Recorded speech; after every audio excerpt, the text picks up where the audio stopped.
ये यूनिवर्स को अच्छे से समझने के लिए हमने फिजिक्स को 3 पार्ट में डिवाइड किया है, classical physics, modern physics and quantum physics. हमारी ये दुनिया को हम क्लासिकल फिजिक्स से एक्सप्लेन कर सकते हैं।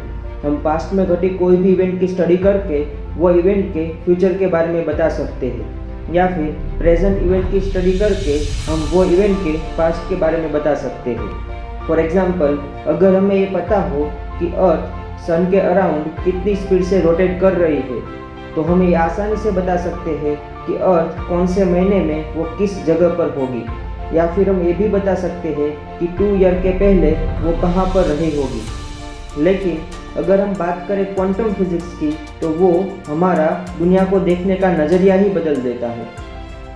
क्वांटम फिजिक्स में हम बहुत ही सूक्ष्म पार्टिकल की स्टडी करते हैं, जैसे कि इलेक्ट्रॉन, प्रोटॉन, न्यूट्रॉन वगैरह जैसे पार्टिकल की स्टडी हम क्वांटम फिजिक्स में करते हैं।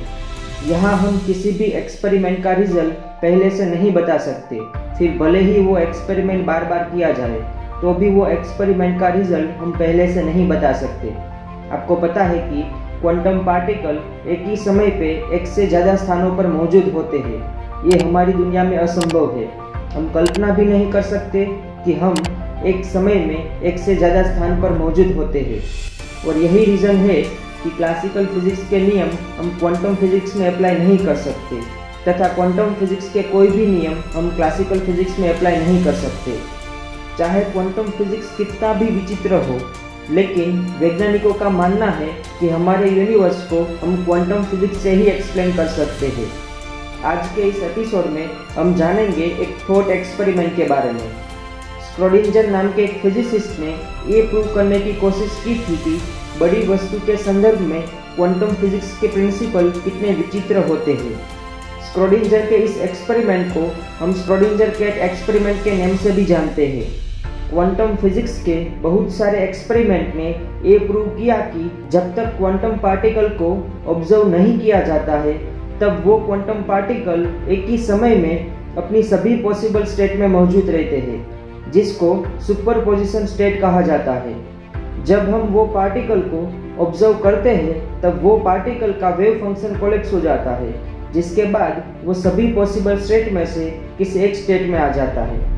हमने यंग के डबल स्लिट एक्सपेरिमेंट में देखा था कि जब इलेक्ट्रॉन को डबल स्लिट में से पास करते हैं, तब वो इलेक्ट्रॉन वेव और पार्टिकल दोनों पॉसिबल स्टेट में होता है। लेकिन जब हम वो इलेक्ट्रॉन को ऑब्जर्व करते हैं, तब वो इलेक्ट्रॉन का वेव फंक्शन कोलैप्स हो जाता है एंड वो कोई एक नेचर दिखाता है, यानी कि पार्टिकल नेचर। स्क्रोडिंजर का कहना था कि अगर ये सही है तो ये प्रिंसिपल बड़ी वस्तुओं यानी कि इंसान और जानवरों पर भी लागू होना चाहिए, क्योंकि ये भी क्वांटम पार्टिकल से बने होते हैं। लेकिन हमें पता है कि ऐसा नहीं होता है।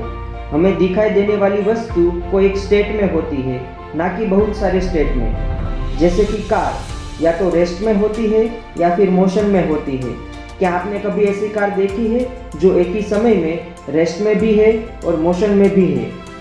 स्क्रोडिंजर को एक क्वांटम थ्योरी हजम नहीं हुई और उसने बताया कि बड़ी वस्तु के संदर्भ में ये थ्योरी बकवास है। बाद में स्क्रोडिंजर ने अपना थॉट एक्सपेरिमेंट यानी कि स्क्रोडिंजर कैट एक्सपेरिमेंट किया। ये एक्सपेरिमेंट में स्क्रोडिंजर ने एक बॉक्स में एक कैट रखी एंड वो कैट के साथ उन्होंने एक radio active substance, poisonous gas की बोतल, हथौड़ी और एक रेडियो एक्टिव सेंसर रखा।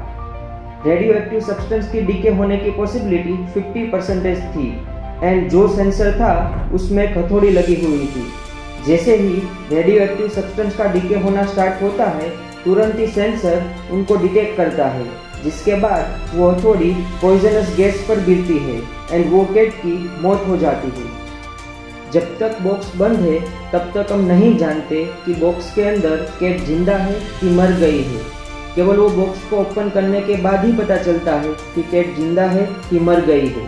अगर हम कैट को क्वांटम पार्टिकल की तरह ट्रीट करें, तो जब बॉक्स बंद था, मतलब जब कोई कैट को ऑब्जर्व नहीं कर रहा था, तब वो कैट बॉक्स के अंदर दोनों स्टेट में मौजूद थी, जीवित एंड मृत। उसका मतलब ये हुआ कि कैट एक ही समय में वो बॉक्स के अंदर जीवित भी थी और मृत भी थी। एंड जब हम वो बॉक्स को ओपन करते हैं, तब वो कैट का वेव फंक्शन कोलैप्स हो जाता है एंड हम कैट को कोई एक स्टेट में देख सकते हैं, या फिर तो वो जिंदा होती है या फिर वो मृत होती है। अगर हम ये एक्सपेरिमेंट बार बार रिपीट करते हैं तो हर बार हमें अलग अलग रिजल्ट मिलते हैं। कभी कैट जीवित मिलेगी और कभी कैट मृत मिलेगी। क्वांटम पार्टिकल हमारी कॉमन सेंस से बिल्कुल अलग बिहेव करते हैं और उसके बारे में हम कल्पना भी नहीं कर सकते। यह 1997 में मैक्स टेगमार्क ने एक थॉट एक्सपेरिमेंट किया जिसको क्वांटम सुसाइड एक्सपेरिमेंट भी कहा जाता है। इस एक्सपेरिमेंट में जिस पर एक्सपेरिमेंट किया जाने वाला था और ऑब्जर्वर दोनों एक ही पर्सन थे। इस एक्सपेरिमेंट में एक गन होती है जिसका ट्रिगर एक मशीन के साथ सिंक्रोनाइज होता है। जब हम गन को ट्रिगर करते हैं तब ये मशीन प्रोटॉन की स्पिन को मेजर करता है। अगर प्रोटॉन की स्पीड क्लॉकवाइज हुई तो गन में से बुलेट फायर होती है, एंड अगर प्रोटॉन की स्पीड एंटी क्लॉकवाइज हुई तो गन में से बुलेट फायर नहीं होती है, सिर्फ क्लिक की आवाज़ आती है। यानी कि इस पर्सन की लाइफ प्रोटॉन की स्पिन के ऊपर डिपेंड है। एंड इस थॉट एक्सपेरिमेंट में ऑब्जर्वर वही होता है जिन पर एक्सपेरिमेंट किया जाने वाला होता है। ये एक्सपेरिमेंट ये सोचकर किया गया था कि मल्टीवर्ल्ड थ्योरी सही है। तो जब पहली बार गन फायर होती है तो क्लिक की आवाज़ आती है, दूसरी बार भी क्लिक की आवाज़ आती है, ऐसे ही तीसरी बार भी क्लिक की आवाज़ आती है और इसी तरह हर बार क्लिक की ही आवाज़ आती है। थियोरेटिकली वो पर्सन कभी नहीं मरता, लेकिन बाहर से कोई ऑब्जर्वर उनको देखेगा तो वो दो पॉसिबल स्टेट में मिलेगा, या तो मरा हुआ या फिर जिंदा। जब गन फायर होती है तब यूनिवर्स दो पार्ट में डिवाइड हुआ। उसमें पहले पार्ट में वो जिंदा रहा और दूसरे पार्ट में वो मर गया। अगर उनकी डेथ हो जाती है और क्योंकि वो खुद ऑब्जर्वर है तो वो अपने आप को कैसे ऑब्जर्व करेगा। एंड ऑब्जर्वर की ही डेथ हो जाए तो एक्सपेरिमेंट करने का कोई सेंस नहीं बनता। इसीलिए हर बार वो अपने आप को जिंदा ही पाता है क्योंकि वो यूनिवर्स में स्प्लिट होता है। ये थ्योरी है मल्टीवर्ल्ड की।